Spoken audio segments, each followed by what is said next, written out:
यह है धरती का सबसे बड़ा जानवर, हाथी। एक ऐसा दैत्य जो अपनी ताकत के साथ साथ कोमलता और बुद्धि के लिए भी जाना जाता है। आज की डॉक्यूमेंट्री में हम देखेंगे कि हाथी कैसे जीते हैं, कैसे सोचते हैं और जंगल में कैसे राज करते हैं। दुनिया में दो प्रमुख प्रकार के हाथी पाए जाते हैं, अफ्रीकी हाथी और एशियाई हाथी।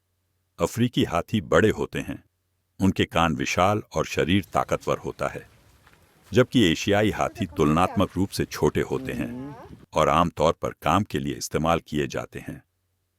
हाथी बहुत सामाजिक जानवर होते हैं। ये परिवार में रहते हैं, जिनका नेतृत्व एक बड़ी मादा हाथी करती है। वे एक दूसरे का ख्याल रखते हैं, मरने वाले साथी का शोक मनाते हैं और बच्चों की परवरिश में मदद करते हैं। कहा जाता है कि हाथी कभी नहीं भूलते। उनकी याददाश्त बेहद अद्भुत होती है। वे पानी के स्रोतों को वर्षों बाद भी याद रख सकते हैं और खतरे को पहचान सकते हैं। दुर्भाग्य से आज हाथी शिकार और पर्यावरण की तबाही की वजह से खतरे में हैं।